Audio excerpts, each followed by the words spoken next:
Hello and welcome to this month's wellness webinar. My name is Sarah Brando. I'm Director of Nutrition at BioAccelerator. And every single month we put out a new wellness webinar on a different health topic. This month's topic is all about happy hormones. Hormones are a very vast and expansive topic. There is so much research and it's constantly being improved upon. So this is just a very general overview of the basics. The things that you need to do to create that really good foundation of health so that your body can go into homeostasis or balance and support your hormones. Down the line, I will do more of these videos on specific hormonal conditions for men and for women. But first and foremost, start here and get these things in place with your diet and your lifestyle, and you should notice some massive, massive changes. So let's dive in. Okay, happy hormones, how to heal your sleep, energy, and motivation. First, let's start off with what are hormones. So hormones are chemical messengers that affect your physical health, your mental health, even your emotions, your ability to be in a good mood, how hungry you are. These things are actually all affected by your hormones. This list here on the bottom of the slide are some of the many, many bodily processes that are affected by hormones. And hormonal balance can be a bit delicate if we have too much or too little of a hormone in the bloodstream, an imbalance occurs. We often get symptoms rather quickly when a hormonal imbalance occurs, which is both a positive thing and a negative thing. If you look at this list here, there's a lot of different symptoms, more for women, than for men, that are associated with imbalanced hormones. As a society, we have a tendency to attack symptoms. So when you get symptoms of something, you may take a medication or an over-the-counter drug in order to mitigate those symptoms, but often this neglects actually dealing with the root cause. So everything we're going to talk about today is to get beyond the symptoms, to heal the symptoms by actually healing the root cause. If you look at these lists and you think, oh, okay, I have some of those things, sometimes it doesn't mean you have a serious hormonal imbalance to worry about. Our bodies encounter different toxins, different stressors, different things all the time. They can temporarily throw us a little bit off balance, but if you're in good general health, if that good foundation is there, you don't have to worry about it too much. The problem will correct itself. Now, on the other hand, if you're looking at this list and you're thinking, wow, I have a lot of those things a lot of the time, some of them maybe even very, very often, all of the time, then that means you are likely to be experiencing a hormonal imbalance. So don't ignore the symptoms and also don't try to just treat the symptoms. Let's try to treat the root cause. Here are some of the top causes of hormonal imbalances. Sedentary lifestyles. Number one, do you sit all day for work? That is actually one of the worst things you could do. Metabolically, believe it or not, one of the healthiest jobs you can have is to be a server in a restaurant because you're on your feet all day, carrying food, moving around. You're constantly active in a passive way. The next one is the standard American diet, which is a diet high in processed foods, in packaged foods, in animal products. It is low in fruit, vegetables, and whole foods. Also toxins in products. So personal care products, cleaning products, beauty products, sleep deprivation. If you don't get enough sleep, that can throw off your hormones. Also, if your hormones are quite imbalanced, it can be hard to fall asleep. So it's a bit of a vicious cycle, but you can heal that by targeting some of the other things on the list, and that will come back into balance for you as well. And you'll start to get tired at the right times. Next is medication. Prescription medications can also cause hormonal imbalances and stress as well. If you live a very high stress lifestyle, that actually affects your gut bacteria. If you want to learn more about that, check out my gut health webinar that I did earlier in the year and understand the role of stress on your gut bacteria and things you can do to mitigate that as well. So low protein diets, let's start with that. A lot of people get too much protein and they're on a very high protein diet. So I would say that this is not one of the most common causes of, let's say, a hormonal imbalance, but it is a cause and it is worth noting. This is something that can happen sometimes to people who are on a more plant-based, plant-forward diet or a very, very processed food diet if they aren't monitoring what they're eating. Now, high protein diets are also damaging to hormone production. So it is really about being in balance and being very conscious of what we are eating. We need hormones for all of those different processes on the list here. As I mentioned, our reproduction, our stress, appetite. Having healthy hormones helps us manage stress, just like they help us sleep better. These things work synergistically. When you heal one, you can heal others. So by eating enough protein, it decreases the hunger hormone and it stimulates production of hormones that signal that you're full. This prevents overeating as well, and obesity is also linked with imbalanced hormones. So some good protein sources that also support the gut. With these ones, you're doing kind of a 2-in-1. So you're getting your protein in, but you're also getting lots of fiber and prebiotic foods in this list as well, which is what your good, healthy gut bacteria, the beneficial bacteria, they love to munch on. They love prebiotic fibers and fiber-rich foods. Some studies have been done that found that the people with the most robust gut health, they were eating an average of 30 different plants per week. So treat it as a challenge. It can be fun in the beginning to kind of have a list and try all the different nuts, seeds, fruit, vegetables, pulses, grains. Even if you have a raw dehydrated green powder, that's something that I use. You can get a multitude of different plants in that way. And don't forget herbs and spices as well. Next is physical activity. This is extremely, extremely important. Your exercise can directly affect the health of your hormones. You need to be moving your body. Increasing insulin sensitivity is one major benefit. So it helps with blood sugar. Also, receptor sensitivity. So working out actually enhances the delivery of nutrients to the body and hormone signals, and also improves your gut health, which also will improve absorption of the food that you eat. Next up is maintaining a healthy body weight. As I mentioned, obesity is strongly linked to imbalanced hormones. In men, we see a sharp decline in testosterone levels when men are extremely overweight or obese. And for women, it can actually stop ovulation. The health of our gut bacteria are directly related because our balanced microbiome, as I mentioned, is where we actually produce a lot of hormones. We have about up to 4 pounds and sometimes more in some individuals of bacteria in our gut, our microbiome. So there are trillions and trillions and trillions of different microbes living in there. And the ones that survive and thrive are the ones we repeatedly feed. The health of your microbiome is a major determinant of overall health and disease risk. So doctors and researchers are actually able to determine what your risk is of many of the major diseases, many of the major killers, so to speak, in the United States, like heart disease, diabetes, stroke, just by looking at the health of your microbiome. One thing that is important to note is that your unique microbiome is largely created in the first 1,000 days of your life. So that's what your mother ate while she was breastfeeding you, and how long you were breastfed for as well. That doesn't mean, though, that you can't change it drastically as an adult, but depending on how robust your gut health has been created and nurtured in the beginning of your life, means maybe there's a little bit more or a little bit less work to do in that department. But making sure you get in your variety of different plant-based foods every single week, and you aren't doing things that can destroy your healthy, beneficial gut bacteria, which I'm going to talk about, are the very, very most important things you can be doing. The gut-brain axis through the vagus nerve is how your body communicates your gut to your brain. You ever hear that saying, I have a gut feeling, and it gives you a certain thought that you maybe should or shouldn't do something? Well, the reason why is through this connection here, through the vagus nerve. There's neurotransmitters and hormones that allow your gut and your brain to communicate with each other. So our brains are literally linked to our gastrointestinal tracts. Therefore, that saying you are what you eat really takes on a whole new meaning, because you are creating your gut bacteria, which are sending signals through the food choices that you make. So of course, the more optimal your diet is, then the more you're going to be in tune with your intuition, with what you should be eating, with your feelings. It is very, very, very hard to make good decisions and understand how you feel about something or what you should be doing when you're living in a state of fight or flight constantly. And a lot of that can come from having very poor gut bacteria. It's been linked to anxiety, depression, all kinds of different mental health conditions. So it all starts with the gut, and we get to build that beautiful foundation of health and go a little bit deeper from there. So the gut microbiome regulates hormones by modulating insulin resistance and feelings of fullness. Obese individuals, unfortunately, have a gut bacteria composition that is different from individuals who have a healthy body weight.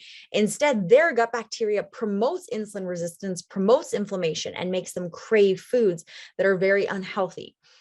Individuals with a healthier microbiome will actually crave different foods that are healthier.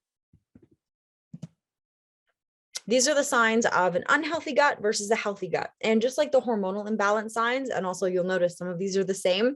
If you have some of them, sometimes It's a part of the human experience, but if you have a lot of them, a lot of the time on the unhealthy list, you might have an imbalanced gut. So there might be some work to do there, and that's going to be the foundation of building good hormone health as well. If you look over at the healthy gut list and you think, no, actually, that sounds more like me, then you're doing a great job. And it's time to just continue what you're doing and maybe see if there's minor modifications you can make to sleep and things like that, minor improvements, but be comforted that you're doing a really great job, because most people have quite a few of the symptoms of an unhealthy gut. That's probably the most common thing that I see in patients that I meet is gut dysbiosis. So it all starts there, and huge improvements can be made by improving the gut health. Antibiotic use is one of the things that can destroy the healthy balance of your gut bacteria, more than any other food, more than alcohol, but alcohol is not great either. So the body takes, for a healthy person, about 6 months to recover after a single course of antibiotics. If you're an unhealthy person, it could be even longer. If you're an extremely healthy person, it could be less time, but let's say an average of about 6 months. And if you do need to take antibiotics, however, because there are some circumstances where you need to, then of course, no one is going to advise you not to. They can be life-saving medications. Then you're going to be making sure that you're having a very diverse, rich diet, lots of probiotic foods, and also taking care to take probiotics, the supplement, about a few hours away from your antibiotics. The reason this slide is in here is so that people understand that you need to be sure that you need antibiotics, because they are not a harmless drug. They do have an effect on the body that is not good for your gut health, your immune system, and your hormones. So make sure that unless you actually need them, if you have a cold or a flu, do not ask your doctor for antibiotics. It's not going to work. I know in the past they were overprescribed, but doctors have gotten a lot better at it now because of antibiotic resistance. But it's still very important to know what they're doing to your body. Also, if you're consuming a lot of factory farmed animal products, you are unfortunately taking in antibiotics through the meat. A lot of factory farmed animals are routinely fed antibiotics as part of their diet. Another gut destroyer is high fructose corn syrup. So this is an extremely inflammatory sweetener, and it is in most sodas, a lot of commercial iced teas. It's in fruit cups most of the time if you buy a little fruit cup. It's in sometimes even protein bars, snack bars, things like that. It doesn't always say high fructose corn syrup on the label. Sometimes it is extremely sneaky and it will say something like fructose or glucose, which makes you envision that it's coming from fruit, but it's not. It's typically coming from genetically modified corn, and it's very, very inflammatory. So if you see any of these things on the label, I would be very, very cautious before purchasing that food. These are some more foods that your not so good bacteria love to feast on. Some of these are not going to be surprising: fried foods, processed foods, sugars and sweeteners, margarine, vegetable oil, refined grains like white rice, white bread, cornmeal, flour, animal products as well.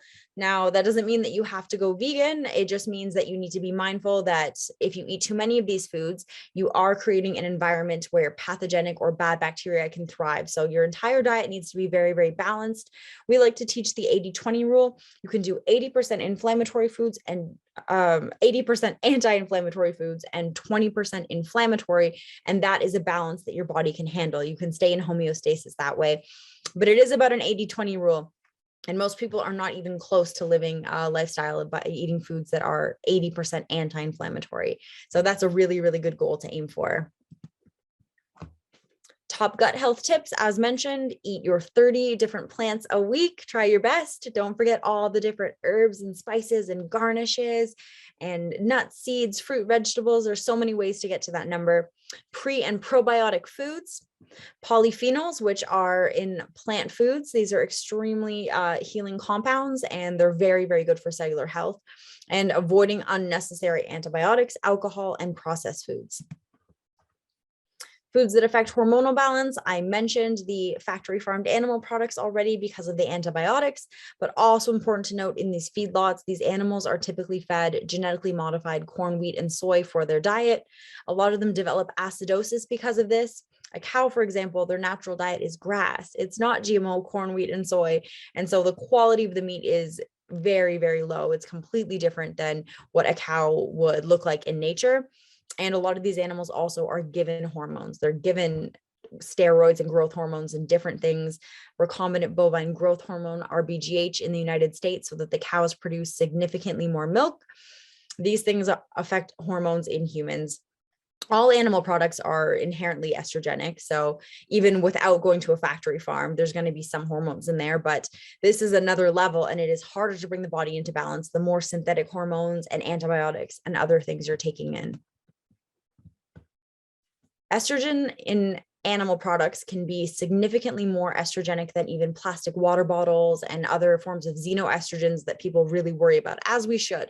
However, for example, the molecule of estrogen in chicken is the exact same as human estrogen. It's the same molecule. So it's a perfect bind to your estrogen receptor. So consuming an excess of animal products can raise estrogen levels, especially if they're coming from a factory farm. So that's something that's very important to keep in mind. Sex steroid hormones in meat, eggs, and dairy can help explain the link between saturated fat intake and declining sperm counts. According to this study, you can check this video out on nutritionfacts.org. Farm animals can excrete 10 times more estrogen than women. And estrogens can occur in drinking water, actually, because they're not being filtered properly. And a child exposure to estrogens in drinking water can be 150 times lower than exposure from cow's milk. So you need to be worried about what you're taking in. The drinking water and the estrogen that can leach out into it, like, for example, from birth control pills and things like that, is something that's commonly brought up as a public health concern, as it should be, but it's still significantly lower than just drinking a glass of milk. So if you're trying to watch your sperm count, you're worried about estrogen, I advise skipping the dairy products. This sensational headline here: eating chicken may lead to a smaller penis. Before, as an adult, you panic. Most of this is determined by what your mother ate when she was pregnant, believe it or not. So a lot of that's going to be too late for most adults. However, you can make some changes by bringing hormones back into balance and improving blood flow as well. But it's because of the phthalates. So phthalates are chemical compounds that are found in pesticides and plastics. These things also end up in paint that you paint your home with, personal care products, cleaning products, things like that. But the biggest source in the average person's diet is chicken. And the second biggest source, unfortunately, was fish. And fish, I think it has a lot to do with the contamination of the oceans. So just something to keep in mind: if you are a woman who is planning to conceive, you might want to watch your phthalate exposure, both from chicken, fish, and also from household products. Try to get all natural, sustainable, clean, certified products for cleaning, because everything that you touch and inhale, you're absorbing it. Everything can be absorbed through the skin as well. So be very, very careful what you put on or in your body, and choose different proteins, I would suggest, than chicken and fish, especially factory farmed. I don't know that these studies were able to differentiate between wild or naturally raised animals versus factory farmed. So that's something to keep in mind as well. Nutrition research isn't perfect, but there's a really strong causal link here, and that's what's important to look into. More studies here about phthalate exposure and the different harms that it can do. It can affect attention in children. So ADD, ADHD, it increases your odds if you have a lot of phthalates in your body, for cesarean section if you're a woman, for lower IQ in your child, which is horrible, as well as male breast growth if you're an adult.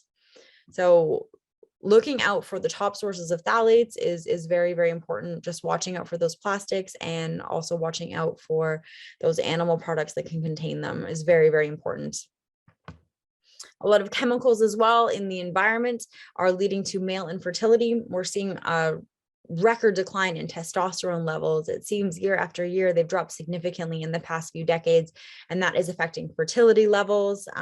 It also, if it's linked to testosterone, is going to affect your drive, your motivation. All of these things are linked. So watching out for phthalates and trying not to purchase products, trying not to support the companies who are still selling these things to people are extremely important.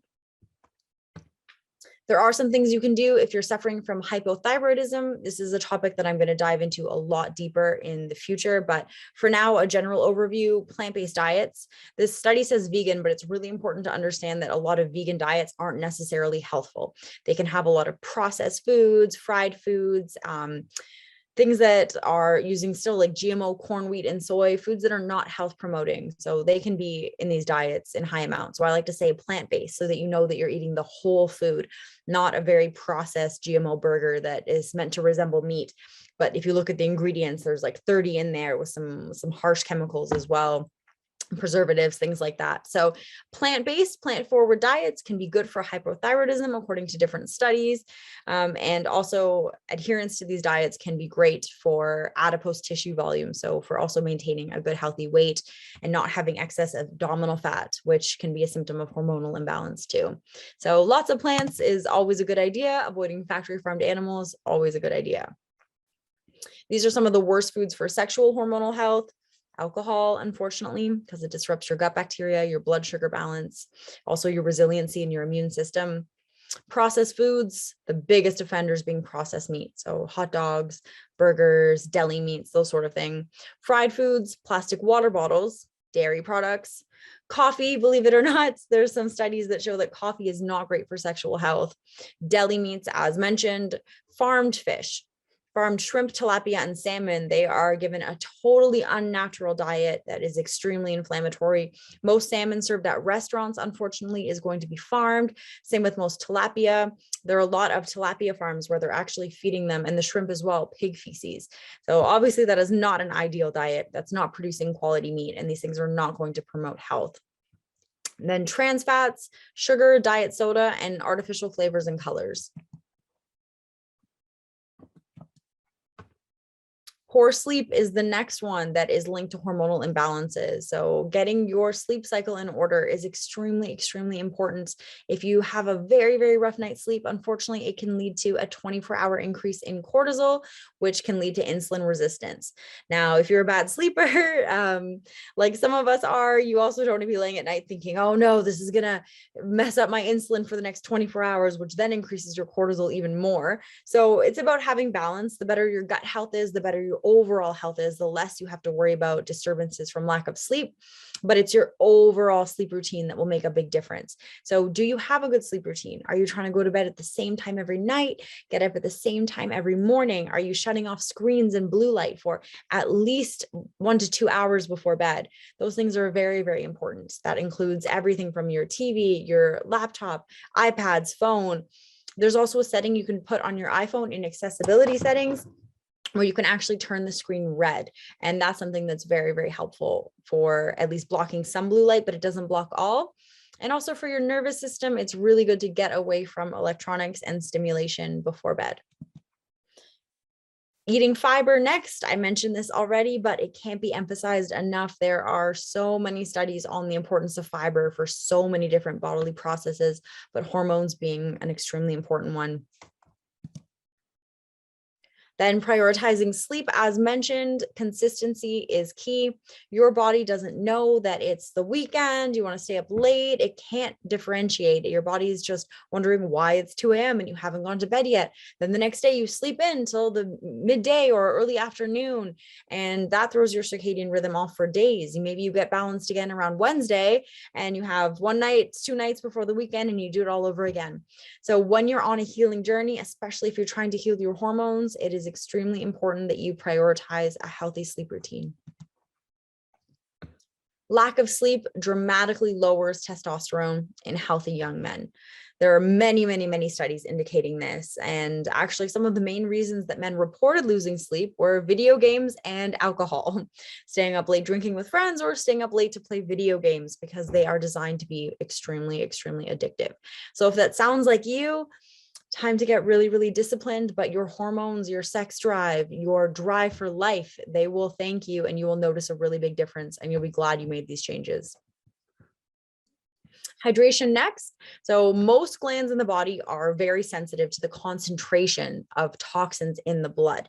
If you are hydrated, then the concentration will be different. They will affect you less. So when you're dehydrated, it is harder to detoxify your tissues, and this can lead to glandular dysfunction and hormonal imbalances. So just think of it as diluting the toxins and also helping your body to flush them out better. So one of the simplest, easiest, and most affordable ways to detox is just to stay super, super hydrated. That said, other things I recommend for someone on a healing journey trying to accelerate these things are saunas, steam rooms. These can be incredibly detoxifying and supportive as well, but you have to make sure that you stay super hydrated after. Otherwise, you're not giving your body the benefit that you otherwise would. So hydration is always key. Do not skip the water. Healthy fats are next. We need omega-3s. They help to increase insulin sensitivity because they reduce inflammation and inflammatory markers like C-reactive protein, CRP. A good way to see how inflamed you are is to have your CRP levels checked. It's a non-specific biomarker, so it can't tell anyone what the cause is. We don't know if you're inflamed because you have a horrible diet, you don't sleep at night, your job is super stressful, you don't move your body. We don't know what, but it can show you overall whether or not there's some work to be done there. So that's a really good baseline test. And you can test further from there, but I recommend starting with that one next time you get a blood test. Some really great sources of healthy fats that have both omega-3s and fiber are some of my favorites. Chia seeds, you can make a chia pudding, flax seeds, but flax seeds are significantly better for you if you buy the whole seed and grind it up in a coffee grinder and consume it fresh, significantly better. So I recommend doing it that way. Hemp seeds, chlorella, which is a blue-green algae, and it's also one of the highest protein foods on earth. By weight, it's I've seen anywhere from 52 to 67% protein, so it's an amazing one. Macadamia nuts, hazelnuts, olive oil, coconut oil, all great sources of omega-3s. Next, another thing that is very, very important for hormone balancing is toxin-free living. So eliminating some of the most toxic products from your home. You can start with the food that you eat. So the Environmental Working Group, ewg.org is their website. Every year they publish a list called the Dirty Dozen. And the Dirty Dozen tells you the most contaminated fruit and vegetables year after year. Almost every year, strawberries are number one and spinach is about number two, unfortunately. So these are ones that you always want to be buying organic wherever possible, everything on this list here. Check it year after year. There's some minor changes, but think a lot of very water-based things. So like celery, different greens, a lot of fruit, those things tend to absorb a lot of pesticides and be sprayed with a lot of pesticides to protect them from predators. So that's definitely where you want to support organic farming. On the flip side, they also publish the Clean 15. These are the 15 crops that tend to be the lowest in pesticides. Sweet corn and papaya just have a little asterisk there because those ones can sometimes be genetically modified. So as long as it's non-GMO, you don't have to worry about pesticides on these foods. They come back with very, very little traces, or none at all in some cases. Also, even though they didn't make the Dirty Dozen, a lot of citrus samples have a lot of unwanted pesticides. So citrus is another one, oranges, lemons, limes, and also potatoes. These ones kind of veer on and off the list. So they're not always in the top 12 worst, but they're still worth getting organic, in my opinion. Things that you never really have to worry about, as long as it's non-GMO, sweet corn and avocados, less than 2% of samples showed any pesticides at all. Then we get to toxins in personal care products. So think soaps, hand soaps, shampoos, deodorant. It's going right in your armpit, near your lymph nodes. That's a really important one. Cosmetics for women, hairspray, things like that. These have a lot of chemical additives and preservatives, different things that you can inhale and absorb them that way, or you get absorbed right through the skin. So everything you put on your body, you want to be sure that it is non-toxic. The word natural as well doesn't mean anything. It doesn't have a legal meaning. So companies can slap natural on their product and there isn't any legal recourse for that if it's not entirely natural because the definition doesn't really exist. So you have to go a little bit further. There's some places like Sephora where they have like a clean at Sephora stamp.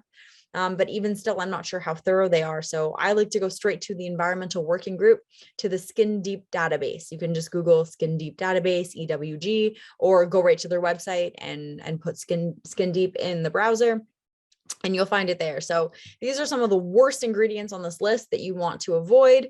I'm just going to highlight one, sodium lauryl sulfate, SLS. This is one of the most common ones. This is in pretty much everything that foams. There are alternatives made of coconut that natural beauty brands will use, but if you see this, even on a natural product, I would run.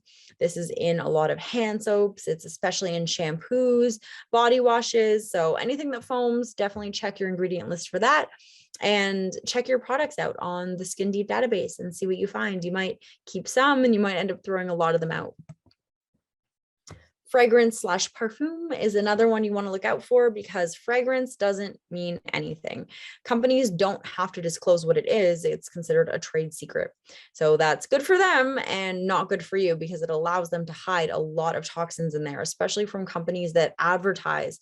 This label here, I won't name the brand, but that is on a clean beauty brand label. So they're still, despite their other ingredients being good and having good alternatives, they're still using fragrances that can be very, very harmful and synthetic. Companies who value transparency and are completely organic or natural, they will list what the fragrance is made from, and they'll say essential oils or something like that. That's what you want to look out for. This is a picture of the database that I use. Not all brands or products are on there. You might have to search for individual ingredients, which can be a bit time consuming. But once you find your products that you like and you repeatedly buy, then you don't have to do this every single time. So sometimes I'm in a store and I'm there for a long time in the cosmetics or like soap, shampoo, conditioner aisle and reading every single ingredient, and it takes time, but your health is worth it. Or you can just go to their verified list of companies they've already okayed, and they make it easy for you. These are all the different options that they have on their website. So they score different foods like the Dirty Dozen. They've got home cleaning, sunscreen, which is another extremely toxic product that most people have been tricked into slathering all over their bodies. You really want to get a natural sunscreen, and just healthy living and verified cosmetics and body products. These are all things that have nothing to do with food, that are free, and these things will help balance your hormones. Meditating, laughing, moving your body, having a strict daily routine. Our bodies thrive on consistency. The sun, getting sunlight in your eyes within the first 15-20 minutes of waking up, or if you wake up before the sun, within the first 15-20 minutes of the sun going up. This helps balance your circadian rhythm, and it makes the last one, a regular sleep cycle, a lot easier. All right, so that is the Happy Hormones webinar. Like I said, this is a basic introductory course on how to create that foundation of health. And from here, we can expand even further. But I hope you found this information helpful. If so, leave me a comment. And as I said before, feel free to leave any questions and I'll go back and answer them soon. Thank you so much for watching. See you next time.